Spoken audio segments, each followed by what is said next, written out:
Al Jazeera podcasts. Today, in Gaza, Eid arrives under fire. It's so important just to be able to kind of go through the motions and the steps to feel a human again. How do you celebrate when you're just trying to survive? I'm Kevin Hirten, and this is The Take.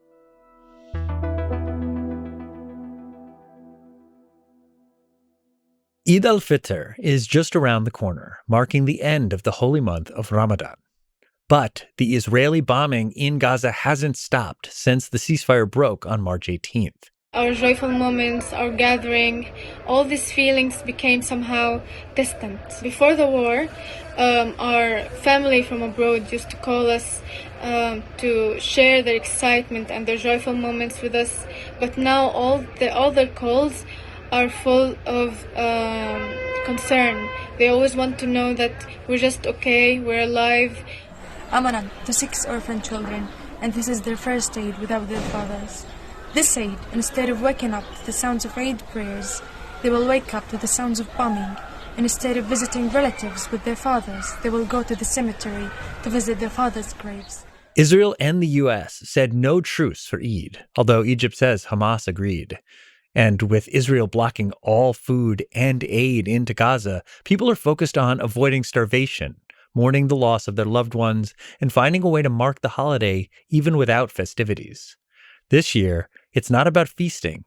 It's about finding enough to survive.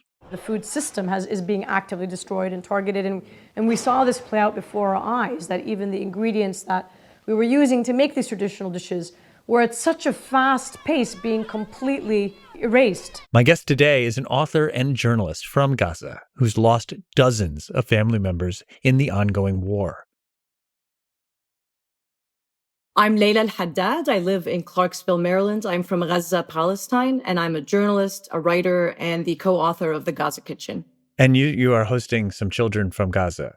I am. It was a special treat and surprise. We were informed last week that there was a family that was evacuated from Gaza via Egypt for treatment for cancer, and that the two of the siblings that weren't here for treatment but were accompanying the mother needed a host family.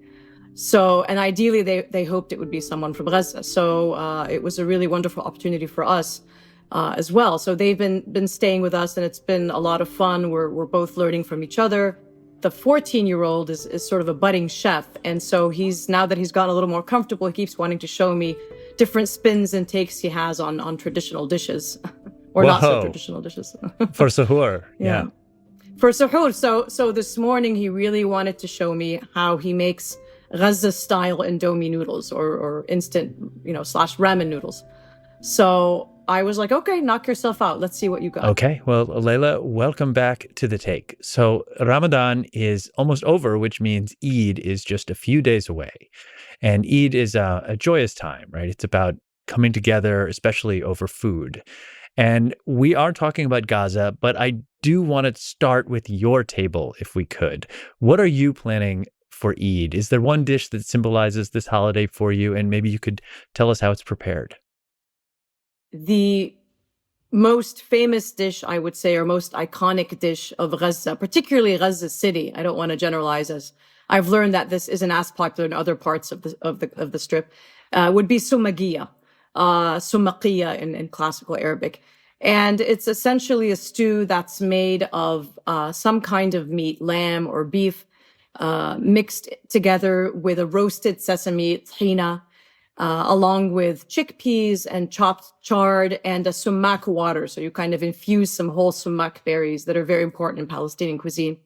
And you pour it into bowls, and you let it cool, and you distribute it to friends and family and neighbors, as a sort of gesture of giving during the holidays. And so that's what I'm planning on making tomorrow. And I think it's especially important. I like to gift it to our small Gazan community that lives here in Maryland and in the DC area more generally. And I feel like it's something that I like to do. Sometimes my mother says, why do you bother and why do you go to all this length, especially when we're seeing our homeland being erased and our people being genocided? And I think it's for me, it's an important gesture to uplift our community who are themselves feeling so demoralized and overwhelmed as they witness from a distance this live-streamed genocide, and just feel completely devastated and getting to this point where they feel hopeless and unable to do anything about it. So, Sumagia, this is family food, community food, right? Basic ingredients, delicious outcomes. Yet, I imagine completely unobtainable for people living in Gaza at the moment. And that's because Israel has blocked aid and food shipments. So let's talk about the many obstacles there would be to cooking that exact same dish in Gaza at the moment. I mean, things we take for granted, like electricity, for one. Yeah, and there was these 2 weeks or 3, 4 weeks where my family was cautiously optimistic and hopeful at the start of Ramadan. But even then, even before Israel resumed its weaponization of food and blocking all aid, even then it was extremely difficult to come by ingredients. And what was available was exorbitantly expensive, of course, which all of this speaks more broadly to Israel's longstanding control over Palestinian foodways, especially in Gaza. And when I spoke with at least one cousin in Gaza City in the north at the start of Ramadan, she said that there was no chard available, and it was really difficult to find any kinds of fresh produce, fruits, or vegetable. And meat was just completely out of the question. I think there was maybe one time in the past 17 months where they were able to eat it. Wow. That's not even to mention the fact that there's no power, so no cooking fuel, right? So they were eating their iftars and their suhoors in total darkness. Maybe with the light from their phone. She sent me a grainy picture of their suhoor. The children were beaming with the light. They were so excited that she found a solar-powered string lights, just to express their joy and celebration that Ramadan had begun. Nevertheless, again, to celebrate these traditions and to be able to maintain some degree of agency at a moment where Israel is trying to strip them of it. What we witnessed over the past 17 months is arguably the fastest paced destruction of a society in post-war history. They've actually destroyed over 60% of the agriculture and all of the fishing infrastructure in the entire Gaza Strip. So, of course, this means they're directly and systematically and deliberately intending to prevent Palestinians from feeding themselves and from growing their own food. And that is how also they are so quickly, like a switch, able to create a situation of starvation in Gaza. You wrote an article on eater.com describing how people in Gaza are breaking their fast with wartime versions of traditional recipes, that it's important to keep these traditions alive no matter the conditions. Tell me about how people are innovating to still make some of their favorite food. Yeah, so they're substituting green. The most, I would say, popular green, most widely utilized green in Gaza is chard, sennet. And that has been very difficult to come by. So for something like sumagia, they for example, be using the sorrel instead of the chard, for example. They would definitely not make it with meat. So my cousins showed me how they made this wartime version with the sorrel, without any meat, just kind of bare bones.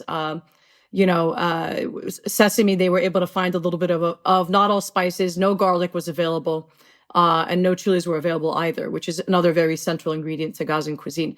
But again, they call it the wartime version, and it's so important just to be able to kind of go through the motions and the steps to feel a human again, at a time again, when your humanity is being erased, when your dignity, when your agency is being stripped from you by Israel.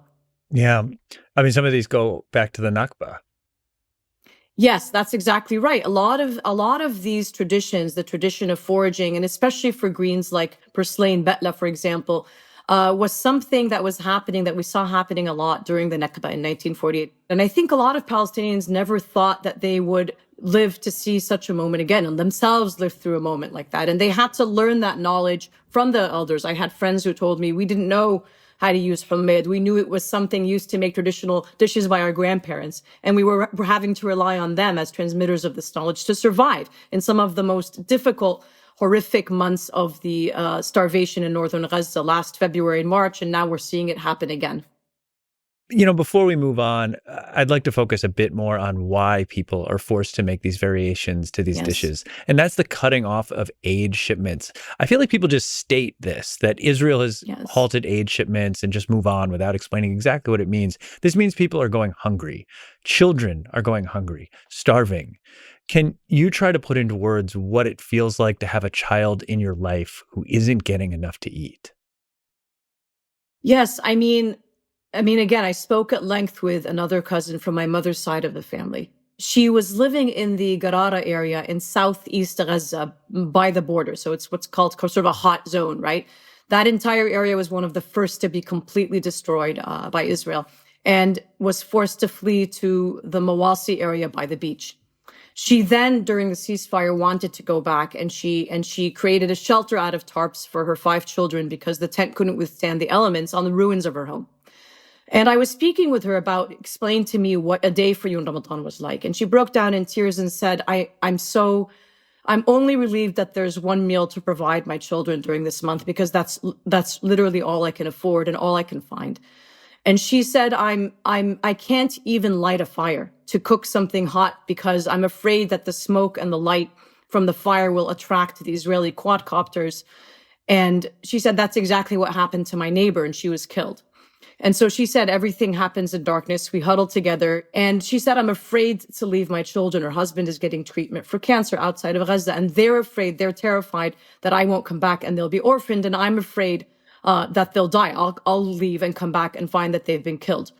Shrapnel frequently flies through her tent. Of course, there's no electricity. And she said just the struggle to get water, this is something that she has to do every day or two and walk an entire hour. And the child from Gaza who's staying with me told me the same thing. So this is the daily struggle. This isn't something that happens once a month or for a specific duration or period. And you have, in her case, my cousin Maryam, 5 children who are relying on you. And she said they have chronic malnutrition. Their faces are now yellow and pale.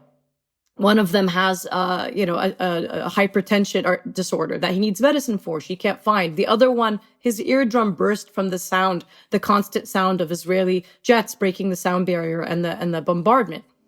And yet she struggles to survive, and she endures. And yesterday she said, I would love if you could help me get a little bit of treats and balloons for the kids, just so that they can feel that it's Eid, so to break, this routine, this very abnormal routine. And I think this is the problem, of course, that it seems like the world has become accustomed, desensitized, that the weaponization of food is never a normal thing. And yet it's now, as you stated, almost accepted as a fact. We say it without thinking twice, right? Israel has blocked food aid. Laila, everything you're saying is like a body blow. Each each sentence just hits you. I can't, I don't even know what to say when you explain that. It's truly, truly terrible. And you're living through this, and the people you love are living through this every day. And truthfully, I'm embarrassed. Sometimes I'm cooking and I'm thinking of them, and I'm embarrassed to even ask them when I want to, the reason I do it is because I think it's so important to them. And so I ask them on a daily basis, and I joke with them and I laugh with them about, what's on your iftar table tonight? What were you able to find? How are you celebrating? And I think it makes them feel special too, that they know someone is listening, because they feel like the world has abandoned them, truthfully. And they frequently tell me it makes us feel so good if we can just talk to someone about what we're going through. Because I think hope is their last refuge, right? If that's gone, there's nothing else. More with Laila after the break. So Laila, I was looking at the definition of genocide, and one element is the systematic destruction of a cultural group. Now, you wrote a book about Gaza's traditional food titled The Gaza Kitchen, and we actually have it here in our studio after your last appearance on The Take. Great book. Everyone should run out and get it. Delicious recipes. In your writings, you talk about how food preserves culture and how in this moment, it can be a powerful way to push back against this systematic destruction of culture. So in that vein, I want to ask you about your aunt, Hani.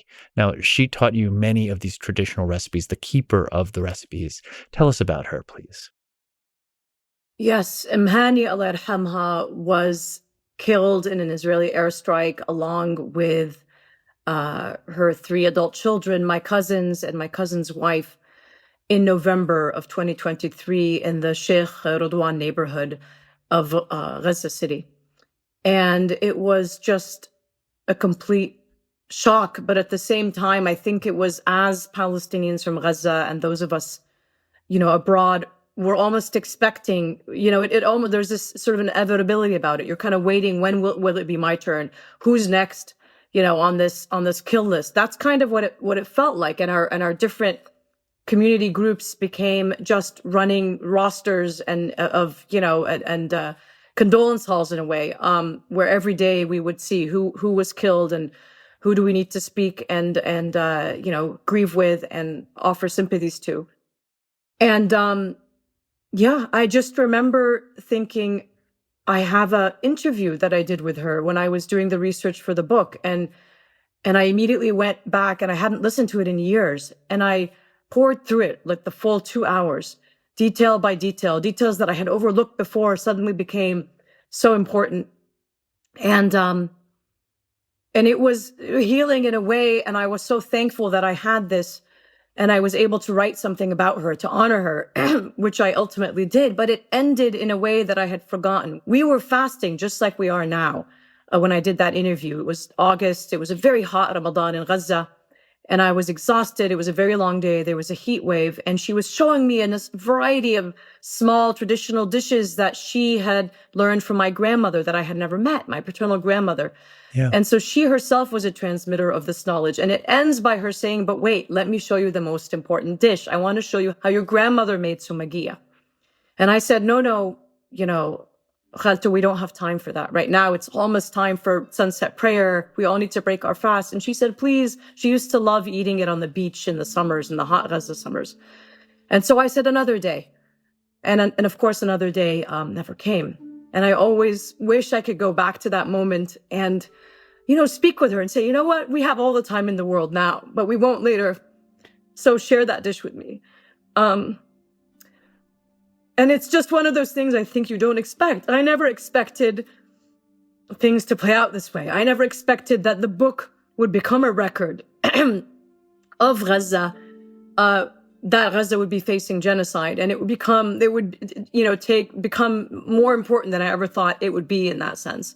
As you rightly stated, not only preserving these dishes, but I think also using sort of the act of cooking in and of itself is liberating, cooking and farming and so on, as tools of liberation in a way, and resistance to this ongoing erasure. Yeah. Our producer, Sarí el-Khalili, who's Palestinian-American, he says that when he cooks his mom's recipes, the smell alone makes him feel like she's come back to life, that she's standing there making his favorite makluba. I'm sure you've thought about this a lot, but I'd love to ask just, why does food form such a deep connection to memory? I think that this is universally true. It's sort of a conduit, if you will. And for those of us who maybe have not had the privilege and the opportunity to be able to live in our homeland, I was able to live between countries and visited Gaza quite frequently as a child and into adulthood. Many people have not, for various reasons. They were deprived of entry permits. They became refugees in 1948 and again in 1967. Israel prevented them from returning. And so I think it's especially important for Palestinians, and I would argue for other communities that have faced genocide and ethnic cleansing, because it does connect you to your homeland, to your family. The tastes are familiar, they're comforting, they are grounding, especially at a time when you feel like the ground is shifting beneath your feet. And as I frequently say, genocide is disorienting. And in that sense, clinging to the familiar and clinging to these tastes of home has the ability to situate you in a way that you couldn't otherwise. And it's not really something trivial. it's I think deeply intertwined with our history, with our heritage, with our present, with our future. And it also, I think, is so informed by the political, right? By Israel's, ongoing siege and blockade and longstanding occupation. The way that our cuisine has evolved in response to all of that, I think, is a testimony to our sumud, to our steadfastness, and to our rootedness to the land as Palestinians. Yeah. Laila, this is an Eid episode, so it's not only about food, but it's also about faith. I'm wondering how the war on Gaza has changed your relationship to both. How is this holiday different for you now? It's a really good question, especially, I think, in a time and a place where it feels, living in the West, like sort of God doesn't belong in the narrative or the discourse. But it's unavoidable if one is witnessing what is happening right now, even virtually, if one is enduring it, as my family is in Gaza during the genocide. Speaking about faith in that context is unavoidable. And for them, the first word on their mouth anytime I ask them how they're doing, and I think this is something many people who may not even be familiar with Islam have observed, is always alhamdulillah. Thank God. First and foremost, they say, and always in the end, alhamdulillah. And then they'll get into, what's happening. But from their perspective, this is the ultimate trial from God, right? They're being put through a trial and to purify them is what they keep telling me. And, in so many conversations with so many people, not only friends, but family and others that I haven't even met in person, but I've gotten to know, have said to me, and you asked about how it's reshaped my faith or my relationship, I would say it's strengthened my faith. But there are moments when, of course, you feel your faith not weakens, but you start to question everything. And then somehow they become a source of strength for you, which is so unusual. And I'm embarrassed to even say that. How can someone during a genocide be a source of faith for someone who is not, right? Or inspiration, even if not faith. And this one young girl said to me, 21-year-old college student named Shaymat, she said, Laila, we understand this to be a trial that we hope to, and our, expectation, obligation is to pass this trial. But I think what many people, and she's referring, of course, to Muslims worldwide specifically, don't realize is this is a test for them as well. And I would argue humanity more broadly, non-Muslims included. How are they responding to this genocide? What are they doing in their personal capacities? Or are they just saying there's nothing we can do or it's overwhelming? Because we don't have that luxury, we on the outside. And she said, you don't have that luxury or privilege to be able to say there's nothing else we can do. Laila, I think if everyone in the world watched this interview, they would feel completely differently. Thank you for coming on The Take today. It was my pleasure. I know it was a very difficult conversation, but an important one. And that's The Take. We're always listening to what you think of the show, so let us know what kind of episodes you'd like to hear more of and what you thought of this one. And if you want to catch more episodes like this, make sure you're following our YouTube playlist. And while you're at it, hit that subscribe button so you stay in the loop with all things Al Jazeera English. We'll be back.